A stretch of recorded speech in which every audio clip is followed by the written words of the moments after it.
बाबा जी नमः शिवाय। अगर ईश्वर अद्वैत है,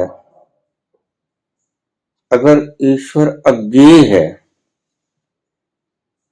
तो वेदों के ऋषियों का अहम ब्रह्मस्म का उद्घोष क्या झूठा है?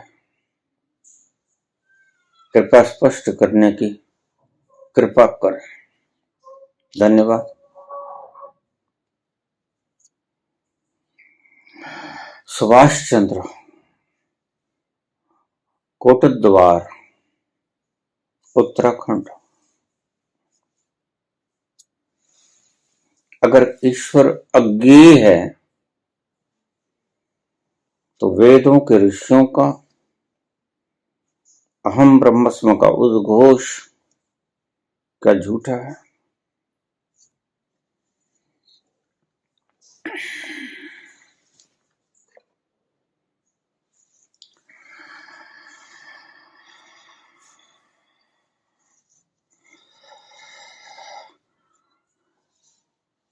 मेरे शिष्यों ने मुझे कहा था, प्रिय शिष्यों, अगर कोई हाई फाई खोपड़ीधारी आपसे प्रश्न पूछे तो हमें बतला देना। लो, यह हाई फाई खोपड़ीधारी प्रश्न लेके आ गए।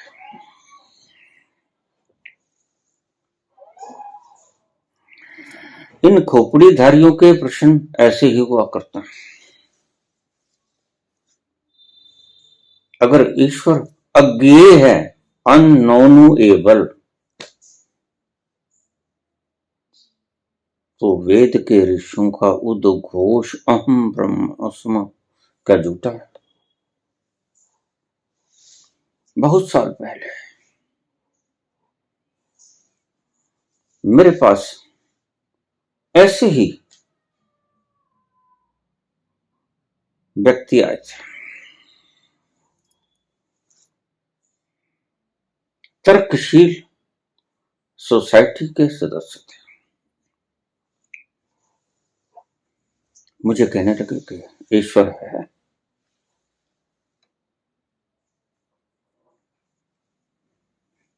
दो शब्दों में जवाब दीजिए, ईश्वर है। मैंने कहा हाँ है। तो फिर दिखलाइए। मुझे पता था ये क्या पूछेंगे। मैंने कहा ये बताओ कि खुशी होती है, सुख होता है? तो बिल्कुल होता है। पक्का है? पक्का है। तो दिखला। सुख होता है? होता है। दिखलाओ। तो ठाके मार मार के हंसने लगा, नाचने लगा, नृत्य करने लगा, गायन करने लगा।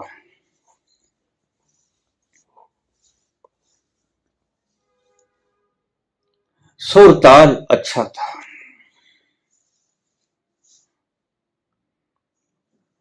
ये है खुशी बाबा। लेकिन नहीं पुत्र, तुम चूक गए। ये खुशी नहीं, और क्या है? ये खुशी का लक्षण है। खुशी तो कुछ ऐसा है जो तुम्हारे भीतर घटता है, लेकिन तुम उसे दिखला नहीं सकते। दर्द कुछ ऐसा है कि तुम्हारे भीतर कुछ दुख दे रहा है, पीड़ा दे रहा है, लेकिन तुम उसे दिखला नहीं सकते। उसके लक्षण तुम्हारे चेहरे पे आ जाएंगे। चीत्कार करोगे, रोओगे, चिल्लाओगे, उठोगे, बैठोगे, अनईजी महसूस करोगे। लेकिन अगर डॉक्टर तुम्हें कहे कि देखो इंजेक्शन मैं तब लगाऊंगा, अगर तुम दर्द को दिखला दो कि ये रहा डॉक्टर साहब दर्द,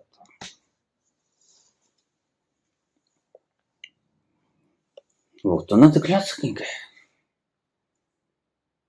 खुशी तो ना दिखला सकेंगे। बस खुशी के लक्षण ही दिखला सकते हैं अगर आप इन्हें लक्षण कहते हैं। मैंने कहा बिल्कुल ये लक्षण है, जैसे दर्द का लक्षण होता है। कराहोगे, चिल्लाओगे, चीखोगे, खुशी में झूमोगे, नाचोगे।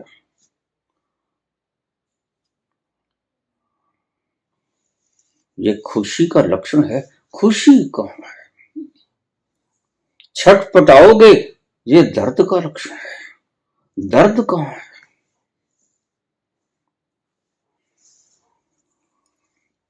वह एकदम से माथे पे हाथ रख के बैठ गया। कहते बाबा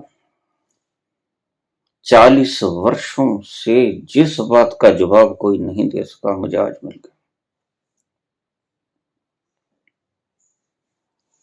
खोपड़ीधारियों के सवाल ऐसे ही होते हैं।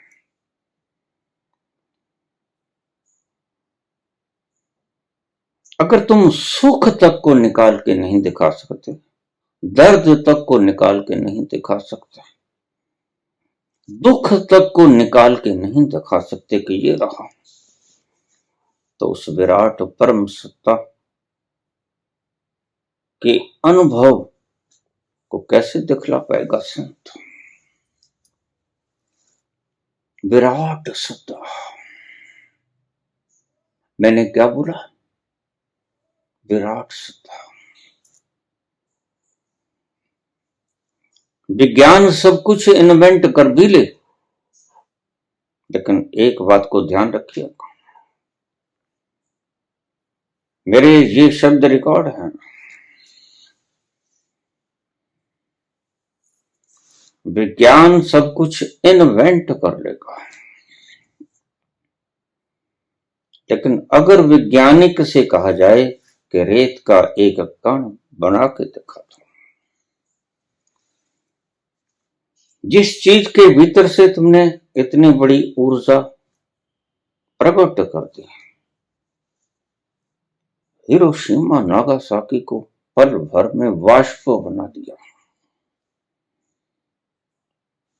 वह बना के दिखाओ। तो वैज्ञानिक कहे क्षमा करता हूं, ये तो नहीं हो सकेगा, बना तो ना सकूंगा, इन्वेंट कर सकूंगा।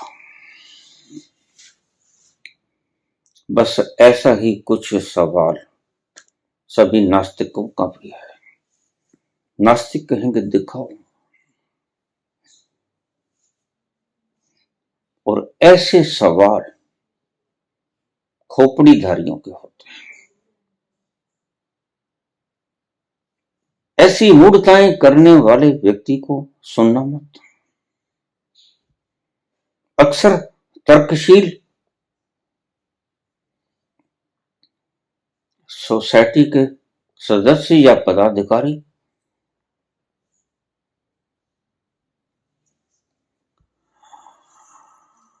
गलत मान्यताओं का खंडन करते करते सही मान्यताओं का खंडन करने लग जाते हैं। उनको पता भी नहीं होता कि ये सही है। अंधश्रद्धा निर्मूलन केंद्र के सदस्य पदाधिकारी अंधश्रद्धा का निर्मूलन करते करते श्रद्धा का निर्मूलन शुरू कर देते हैं, और उन्हें पता भी नहीं चलता, क्योंकि हाथ में तलवार थी, कैंची थी। क्या कट गया उन्हें पता नहीं,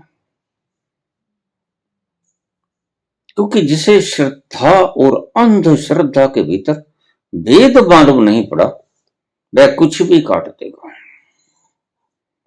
तो यही मुश्किल है इन खोपड़ीधारियों की, यही मुश्किल है।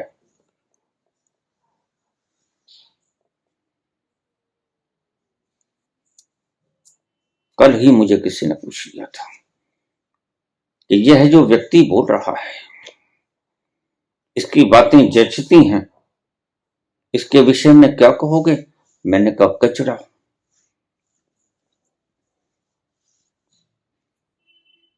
बस दूसरा शब्द मैं बोलना नहीं चाहता।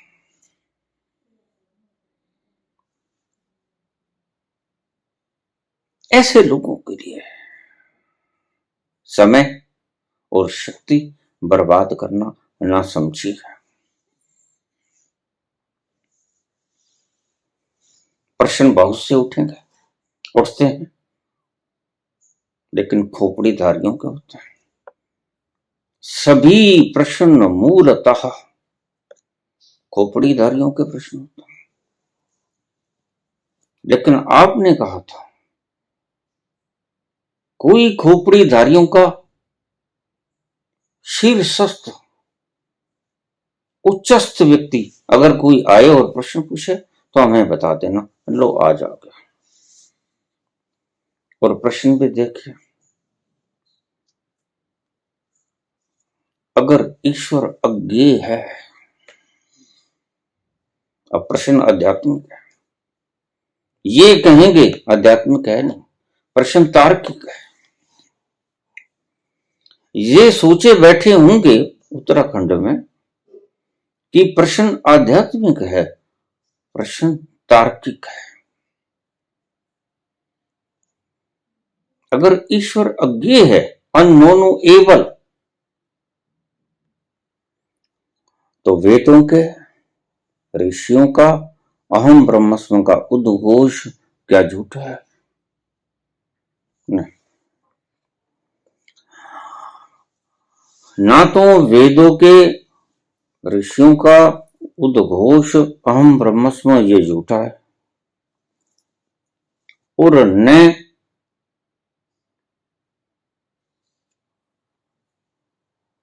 इज नॉट अननोएबल, यह भी झूठा है। न यह झूठा है, न वह झूठा है। एल्बर्ट आइंस्टीन कहने लगे, is not only unknown but also unknowable। वह अज्ञात ही नहीं है, वह अज्ञेय भी है। ऐसा नहीं है कि अब तक वह जाना नहीं गया, वर्ण ऐसा भी है कि वह कभी जाना भी नहीं जा सकेगा। क्यों कह गए एल्बर्ट आइंस्टीन को आप भौतिक शास्त्र का पिता कहते हैं?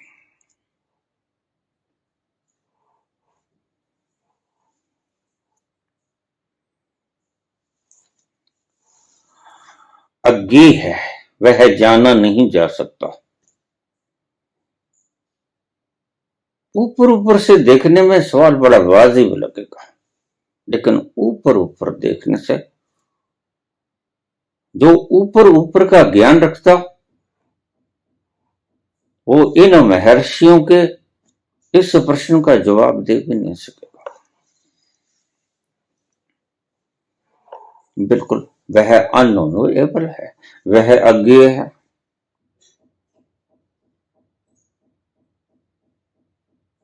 तो फिर वेदों के ऋषियों का उद्घोष अहम ब्रह्मस्म। हाँ, अब सुनिए, इसकी व्याख्या थोड़ा सा शांत हो जाइए।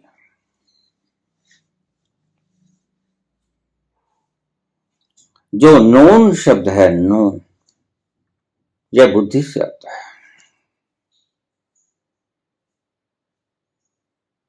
जो चीज आप बुद्धि के द्वारा जान सको उसको कहते हैं नोन। देखी गई, परखी गई, जान ली गई, एनालिसिस कर लिया गया, देख भाल लिया गया, इसके भीतर कौन कौन से केमिकल्स थे ये सब पता चल गया, वह अननोएबल है। वह इस तरह नहीं जाना जा सकता। सरल शब्दों में परिभाषित कर दूं, तो दिक्कत नहीं पड़ेगी। कहने का अर्थ मात्र इतना था कि बुद्धि के द्वारा वो कभी जाना नहीं जा सकेगा, क्योंकि जो भी जाना जाता है वह बुद्धि के द्वारा ही जाना जाता है। मैंने कहा मन को थोड़ा शांत कर लीजिएगा।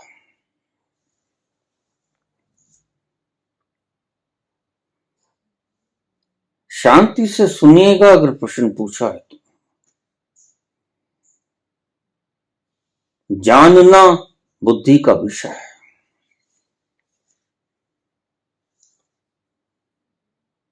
और पीना पीना अनुभव का विषय है। कहने का अर्थ था वह बुद्धि के द्वारा कभी जाना नहीं जा सकेगा। इज अननोएबल, वह अज्ञेय है। वह अज्ञात ही नहीं है, मात्र वह अज्ञेय है। और दूसरा, वेदों के ऋषियों ने ये उद्घोष क्यों किया, अहम ब्रह्मास्मि, उसको पीकर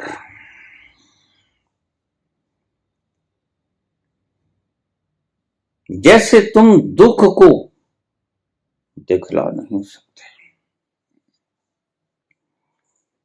लेकिन जिस वक्त दुख होता है, दर्द को दिखला नहीं सकते, सुख को दिखला नहीं सकते, लेकिन जिस वक्त आपको दर्द होता है तो चिल्लाते हो। वह जो चिल्लाना है, वह जो दर्द है, वो जो अनुभव हो रहा है, उसके द्वारा आप उद्घोष करते हो बड़ी पीड़ा हो रही है, दर्द में हूं, छटपटा रहा हूं, डॉक्टर साहब कोई इंजेक्शन दे दो, दर्द से राहत दिलाओ। नींद नहीं आती, चैन नहीं आता। आया कहां से? अनुभव से। उद्घोष कैसे हुआ? जुबान के द्वारा, बुद्धि के द्वारा आया। अनुभव से, छोटे से अनुभव से समझाने की चेष्टा करूंगा। पीड़ा का अनुभव से आया हुआ संदेश व्याख्यायित करते हो बुद्धि का यंत्र जीवा के द्वारा। भौहें तन जाती हैं, माथे पर लकीरें खिंच जाती हैं, पीड़ा की त्रस्त हो जाते हो। देखने वाला आपकी दशा को देखकर पता लगा लेता है कि कुछ डिसईज है, यह अनईजी महसूस कर रहा है, यह ईज में नहीं है, कुछ डिसईज है।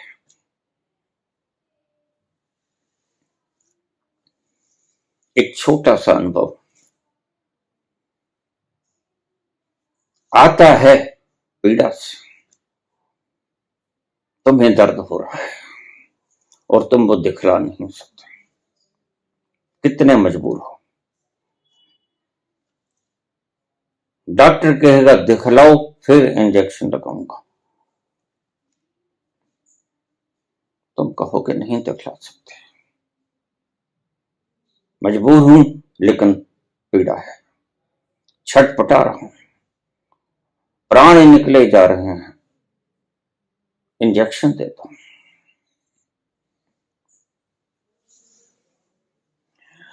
छोटे से सुख और दुख की प्रगटीकरण आप कर नहीं सकते, बात करते हो विराट की।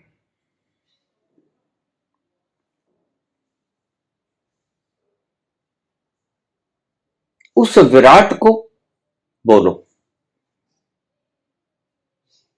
उस विराट की व्याख्या करो, नहीं हो पाएगा। जैसे दर्द सहा जाता है, वैसे परमात्मा का अनुभव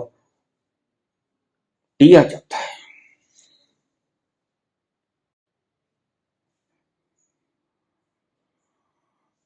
जो चीजें दिखलाई नहीं जा सकती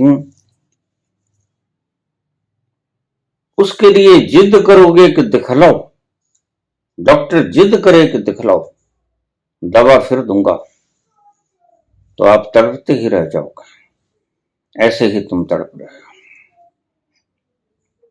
सारी दुनिया दुखी है और इस दुख के प्रभाव से ना मार्क्स बच पाते हैं, ना नीत्शे बच पाते हैं, ना चारवाक बच पाते हैं, ना माओ से तुंग बच पाते हैं, ना स्टालिन बच पाते हैं, ना हिटलर बच पाते हैं, ना मुसोलिनी बच पाते हैं, ना आस्तिक बच पाता है, ना नास्तिक बच पाता है। दुख का प्रभाव इतना गहरा है, कौन बच पाता है? एक बच पाता है।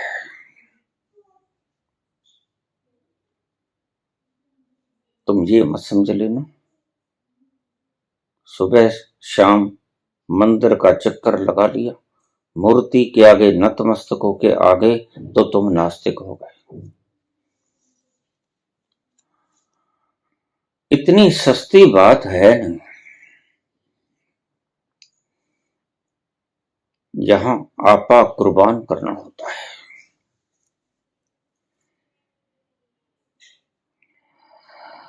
यहां शीश हथेली पे रखना होता है। जे तुम प्रेम मिलन की चाह, शीश तली धर घर में रहा हूं। अगर इतनी चाह है तो शीश तली के ऊपर रख लो और फिर मेरे घर में आओ, देखो वो तुम्हें अपने आगोश में जकड़ता है कि नहीं। खोपड़ी में बैठे बैठे सवाल पूछना महामूढ़ता से अतिरिक्त और कुछ भी नहीं होता, और तुम्हारे सारे प्रश्न यहीं से उठते हैं। संत कहता है कि उसे बतलाया नहीं जा सकता। He is अननोनेबल।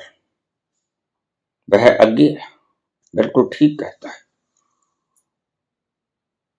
लेकिन इसका मतलब ये नहीं कि वो है नहीं। बस यही मतलब निकाल लेते हैं कार्ल मार्क्स, यही मतलब निकाल लेते हैं सिगमंड फ्रॉइड कि बस मन ही है। अचेतन मन की शक्ति इतनी विशाल है कि वह कुछ भी कर सकता है, नहीं कुछ भी नहीं कर सकता। पश्चिम के लिए सब कुछ कर सकता है, पूर्व के लिए कुछ भी नहीं कर सकता कि पूर्व में सिगमंड फ्रॉइड के बाप बैठे हैं। सिगमंड फ्रॉइड बाहर से देखते हैं, बहिर्मुखी होकर चीजों का विश्लेषण करते हैं, जैसे कोई साइंटिस्ट फूलों को काट पीट ले, उसके भीतर के रासायनिक द्रव्यों की खोज कर ले और कह दे कि हमने जान लिया। कहां जान लिया? नहीं जाना। जाना मनुष्यों ने।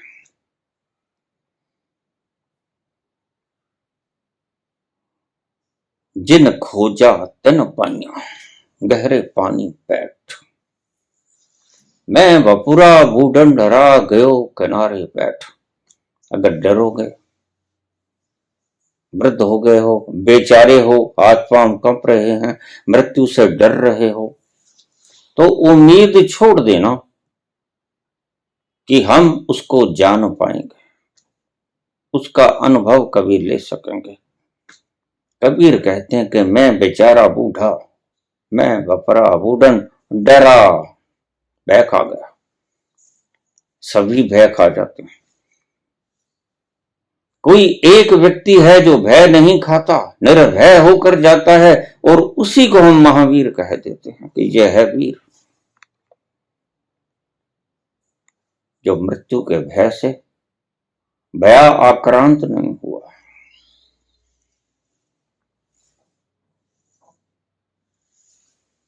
जो डरा नहीं, जो समुद्र के भीतर कूद गया, ये हीरे मोती लाल जवाहर माणिक पा गया। तुम समुद्र के किनारे बैठोगे, बाहर से खड़े खड़े आपको क्या दिखेगा? मात्र लहरें और समुद्र का गर्जन, इसके अलावा आपको कुछ नहीं दिखेगा। लाख साल बैठे रहो, यही कुछ दिखने वाला है। तो कबीर कहते हैं अंतस में उतरना पड़ेगा, स्वयं की खोज करनी होगी। बाहर बैठे बैठे मात्र लहरों के सिवा और कुछ दिखाई भी तो नहीं पड़ता, और वही तुम कर रहे हो और वही सारी दुनिया कर रही है। और छाती पीटती है कि मैं दुखी हूं।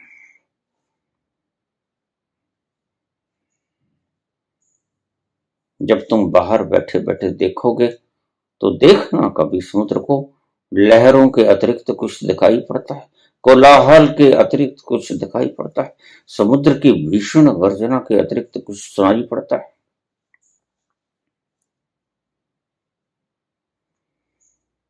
फिर अगर कोई भीतर उतर के समुद्र के भीतर गहरे तलों के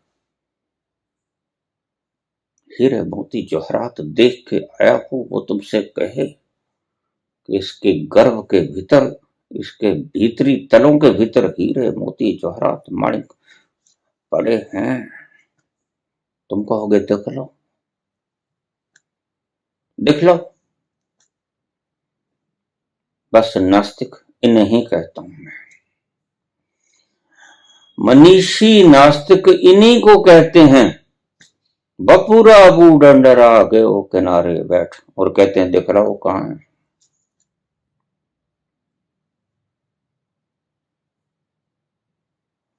शीश को हथेली पर रखने की हिम्मत नहीं,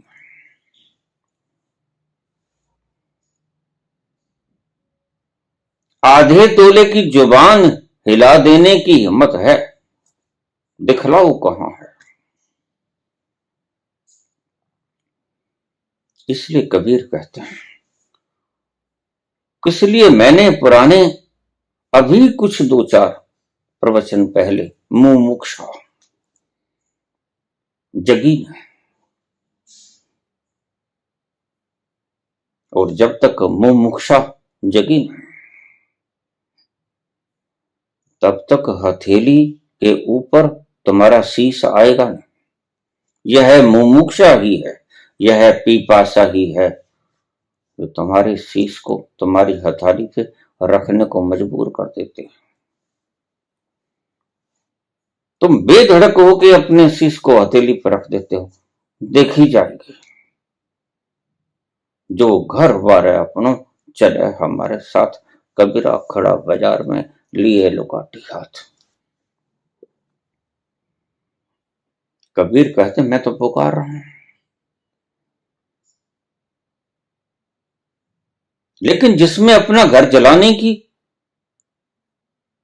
साहस हो वह तीली लगा दे, जला दे घर को और चले हमारे साथ चले, फिर पीछे मुड़ के ना देखे। अगर ऐसी हिम्मत है तो आओ चलो। मैं भी तुम्हें कहता हूं, और एक संत नहीं हुआ है, सभी संत यही भाषा बोलते हैं।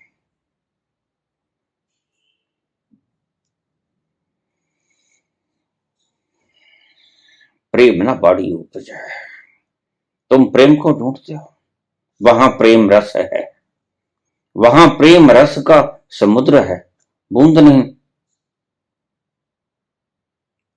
और तुम प्रेम को ढूंढते हो, प्रेम ना बाड़ी उपज है, किसी खेती के अंदर उपजता नहीं। प्रेम ना हाट बिकाए, किसी वणिक की दुकान पर नहीं बिकता, पैसे से नहीं खरीदा जाता। राजा प्रजा यही रुचा है,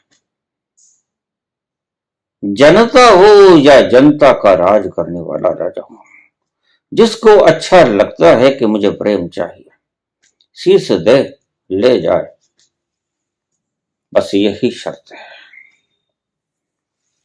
इसलिए हमने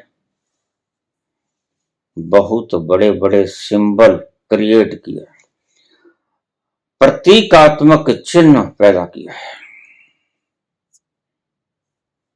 शीश दे दो ले जाओ, लेकिन कहां शीश दिया हमने?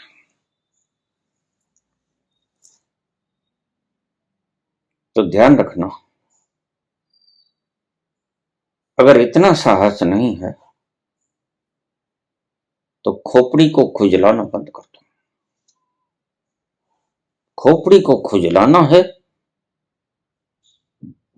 तो खुजलाने से ये खुजलाहट मिटेगा नहीं।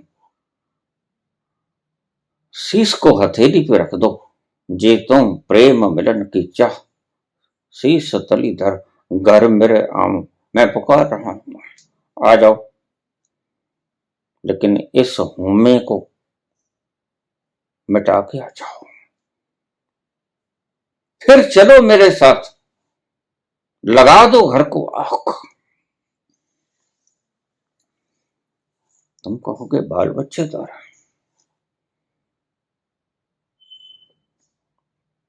अभी तो बच्चों की शादी करनी है,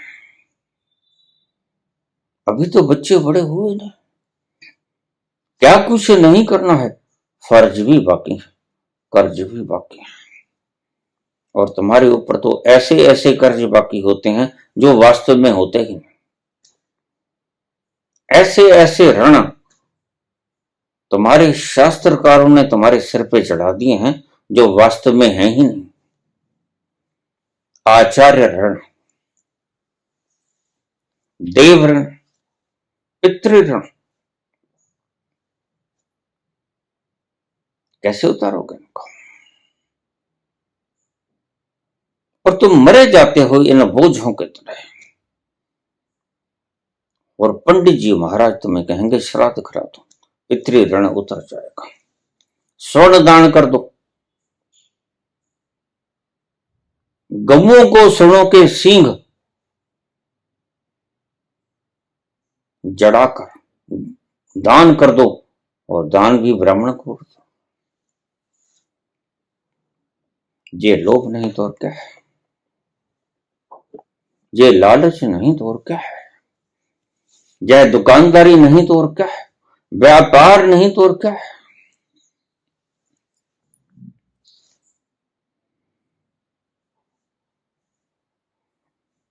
तुम्हारी इन मूढ़ताओं का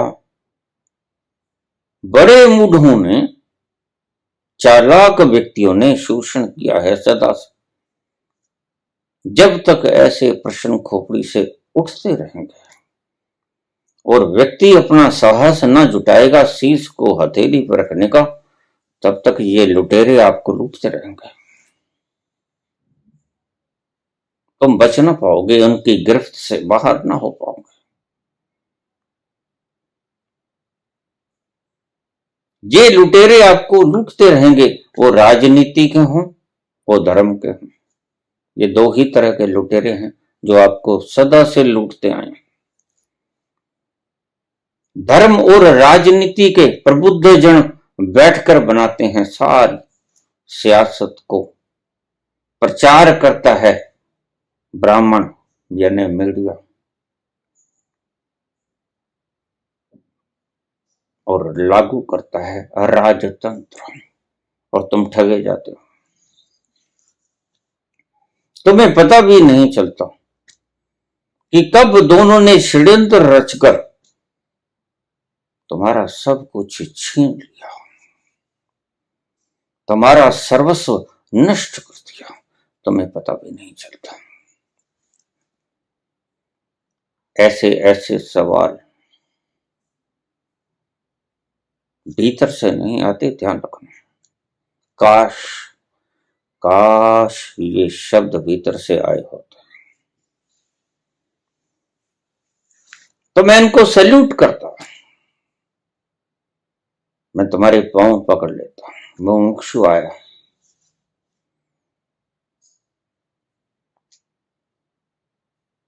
कोई जानने का चाहुक आया, कोई पिपासु आया, कोई प्यासा आया। जल तो है, अमृत तो मेरे पास है, लेकिन तुम्हें प्यास लगी है?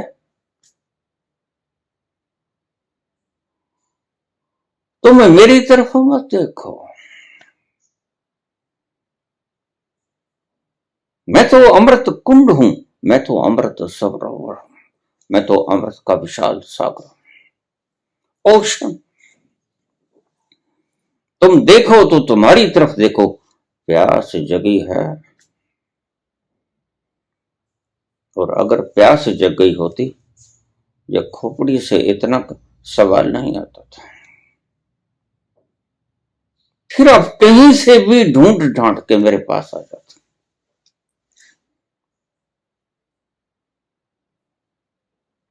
बस यही कारण है कि मैं एक एकांत में मुद्दतों से बैठा हुआ।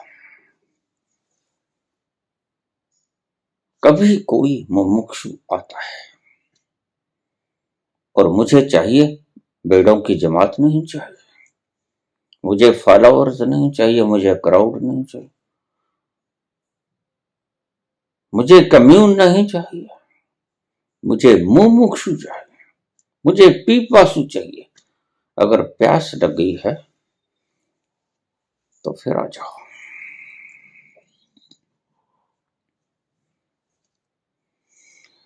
दूर रह कर करो बात, करीब आ जाओ। दूर रह कर न करो बात, करीब आ जाओ।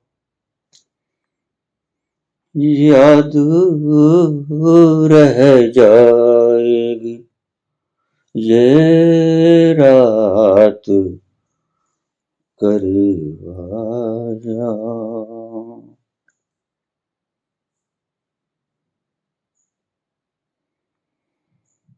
सर्द झोंकों से धधकते हैं बदन में शोले, सर्द झोंकों से धधकते हैं बदन में शोले, जान ले लेगी ये बरसात, जान ले लेगी ये बरसात, करीब आ जा। दूर रह कर ना करो बात, करीब आ जा। रखो शीश हथेली पे, साहस जुटाओ उसको पीने का। बुद्धि की इन चेष्टाओं को जला दो। यही कबीर ने कहा, जो घर बार है अपनो, घर को हमारा कौन सा घर, कहां रहते हो बुद्धि में, इसको जला दो। चले हमारे साथ, मैं तो अमृत कुंड हूं, अमृत कुंड हूं तो अहम ब्रह्मस्म का गुंजार करूंगा। और अहम ब्रह्मस्म का गुंजार करूंगा। फिर मुझ मंसूर के रूप में आए हुए के हाथ काट दो, पांव काट दो। जुबान काट दो, सिर काट दो, कलम कर दो, अंग अंग भंग कर दो, उद्घोष करता ही रहूंगा। जब तक करने के योग्य हूं उद्घोष करता ही रहूंगा, अहम ब्रह्मास्मि।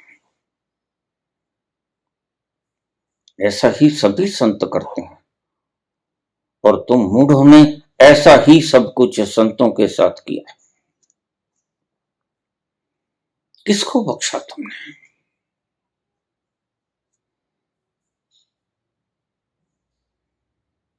प्रश्न उठाते हो समुद्र के गहनतम तलों से, और समुद्र के गहनतम तलों पर जाने की हिम्मत जुटा नहीं पाते। पता लगेगा कैसे?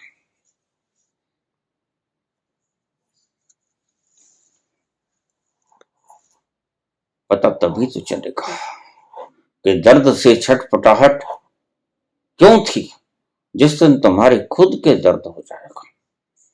जब तुम इतनी पीड़ा से गिर जाओगे, तुम्हारा पूरा प्राण पीड़ाओं से तप्त हो जाएगा। उस दिन तुम कहोगे, मुझे दवा कर दो, मैं मरीजे इश्क हूं, मेरी दवा पर्दे में कर, मरा जा रहा हूं पीड़ा से। अन्यथा बाहर बाहर से कलोले करने का कोई अर्थ नहीं। छोड़ दो इन राहों को। यह फिलॉसफी का विषय भी नहीं, दर्शन शास्त्र परमात्मा का विषय नहीं। और जिन लोगों ने भी दर्शन के द्वारा परमात्मा को व्याख्यायित करने का प्रयास किया, मुंह के बिल गिरे।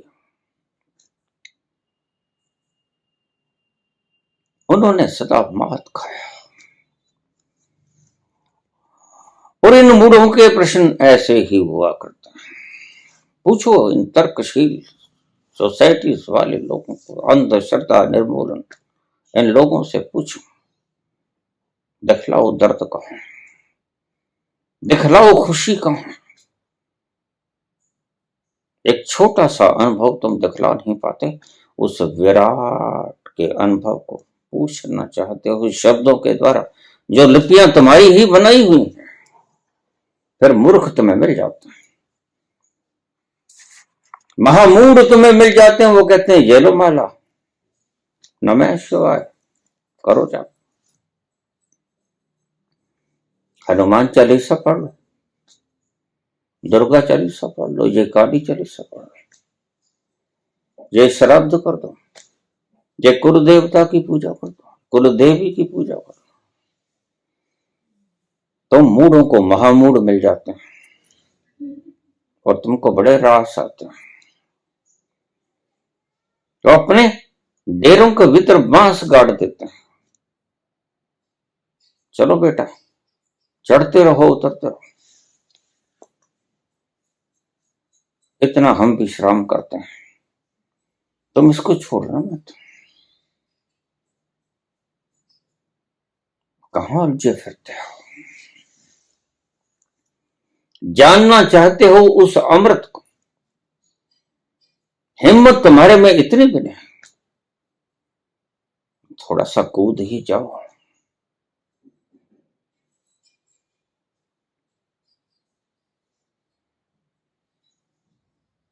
खुद को मिटाए बिना आप गवायो तब सौ पाया, आपा गवाए के बिना उसको पाया नहीं जाता। और वो तुम करते नहीं। और संतों ने, सभी संतों ने अलग अलग डायरेक्शन से, डायमेंशन से तुम्हें इशारे किया, तुम समझे कौन? तुम इसको मदारी का खेला समझते हो?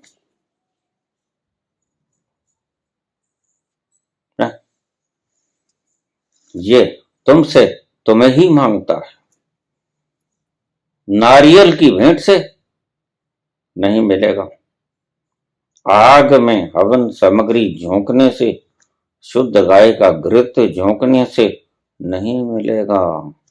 यहां तो खुद का सिर ही चढ़ाना होता है, खुद की ही बलि देनी होती है और खुद के ही हाथों से ये बलि देनी होती है। स्वीकृत हो जाओगे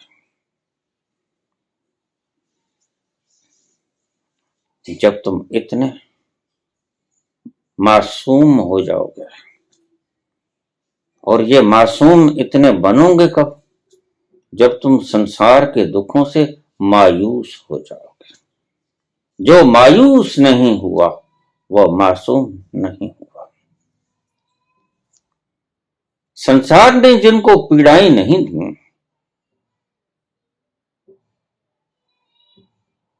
वो मायूस नहीं हुए संसार से, और बच्चों की तरह मासूम भी नहीं हुए। और जो मासूम नहीं हुए तो ईसा ने यही तो कहा था, only they will enter in my God's kingdom who will be innocent just like a child. बच्चों के समान भोले बनना होगा, मासूम बनना होगा। तो मेरे परमात्मा के दरबार में तुम्हारे लिए द्वार खुले, मेरे द्वार खुले। छोड़ दो सब प्रश्नों को, माम एकम शरणम व्रज, मेरी शरण में आ जाओ।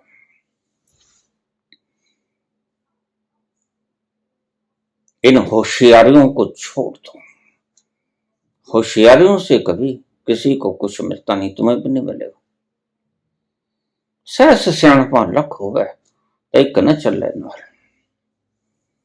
तुम 1000 सियाणपे रखो, ऐसे प्रश्न पूछो, लाख पूछो, और यह तुम्हारा अंतिम प्रश्न है। प्रश्न के ऊपर प्रश्न उठते चले जाओ, और फिर प्रश्न का उत्तर, और फिर प्रश्न उठ जाएगा, और एक प्रश्न 1000 प्रश्नों को उठाएगा, और 1000 प्रश्न ये शाखाएं बढ़ती ही चली जाएंगी। नहीं, ऐसे नहीं मिटती। सारी दुनिया आज दुखी है और सारी दुनिया आज नास्तिक है, और नास्तिक है अपनी खोपड़ी के बल पर। जिस दिन तुमने इस खोपड़ी के तल को छोड़कर अनुभव के तल पर प्रवेश किया, उस दिन तुम सच्चे आस्तिक हुए। उससे पहले तो तुम सच्चे नास्तिक भी नहीं। पर एक बात को ध्यान में रख लेना, सच्चा आस्तिक तो हुआ जा सकता है, सच्चा नास्तिक इट इज इम्पॉसिबल। सच्चा नास्तिक तो कभी होता ही नहीं। यह तो होना ही गलत है, यह तो शब्द ही गलत है, क्योंकि तुम कभी खोज ही नहीं पाओगे उसकी विराटता को भी। कोई ऐसा तुम्हारे पास पैमाना ही नहीं है कि तुम उसकी विराटता का माप भी ले सको। खोजना तो बहुत दूर की बात है। खोज तो तुम एक कण भी नहीं सकते, बना तो तुम एक कण भी नहीं सकते।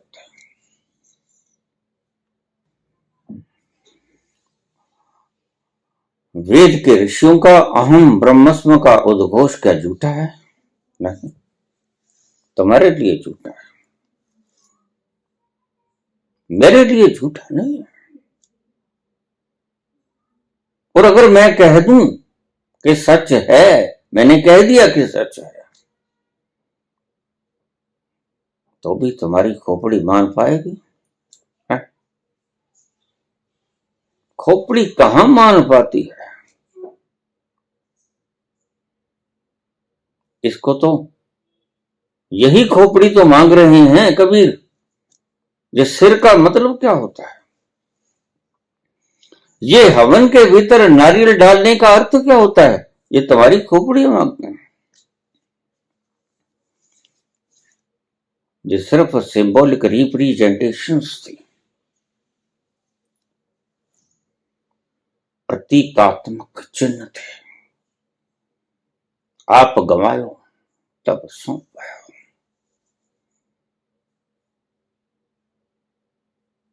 ये खोपड़ी तो शीश के ऊपर, खोपड़ी तो शीश काट के हथेली पर रखने पड़ेगी। और जिस दिन इतना साहस आ जाए, आध्यात्मिकता उस दिन कोई प्रश्न पूछना, उससे पहले संसार के प्रश्न पूछते रहना। बड़े आचार्य बैठे, ये आपको समझा देंगे किसी भी चीज के बारे में। तुम इनसे पूछ लो, बड़ी अच्छी तरह से समझाएंगे।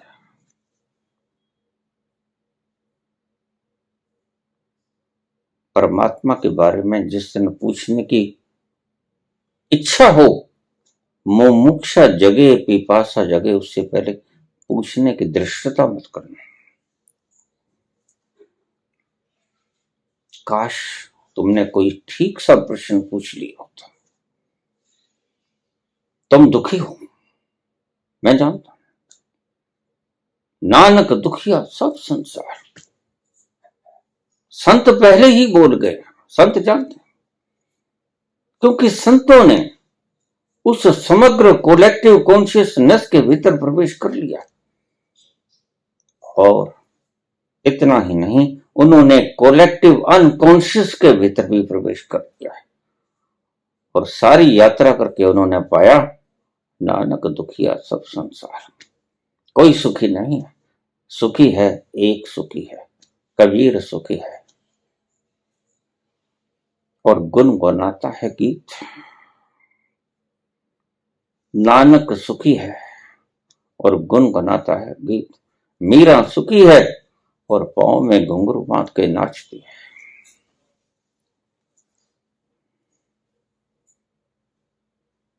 काश तुमने अपना दुख जान लिया होता कि मैं दुखी हूं, लेकिन नहीं,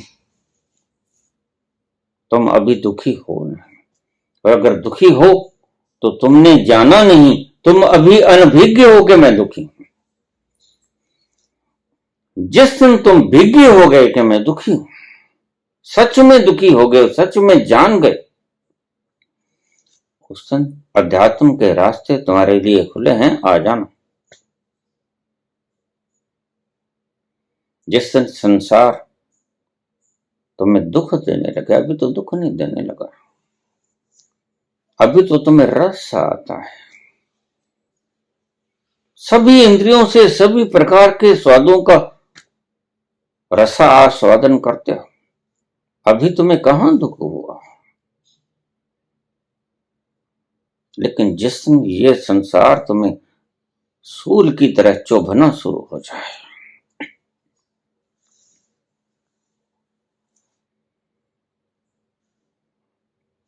पिपासी मुमुक्ष जग जाए, प्यास जग जाए, संसार तुम्हें दुख देना शुरू हो जाए, उस दिन मुख मोड़ लेना। उस दिन आध्यात्मिकता से संबंध में कोई सवाल पूछना।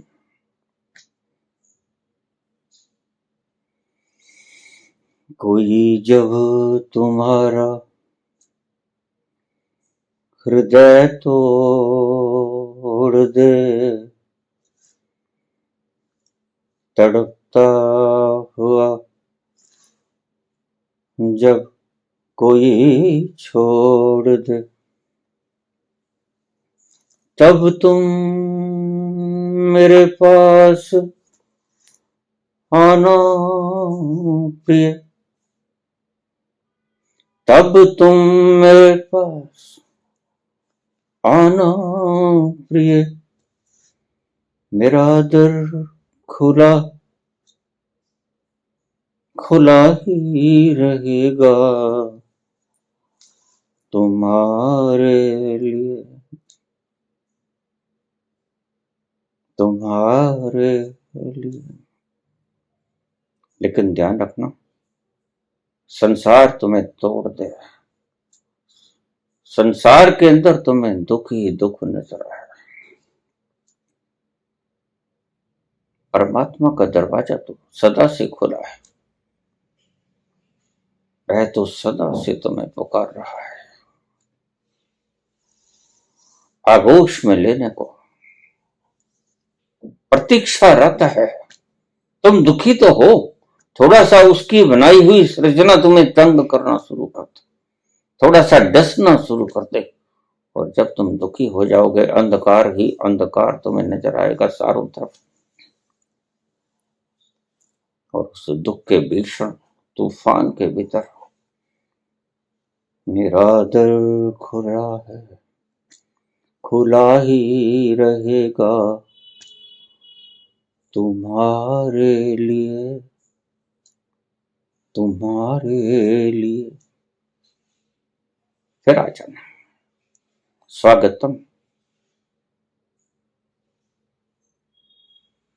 तुम प्रभु के दरबार में आमंत्रित हो। धन्यवाद।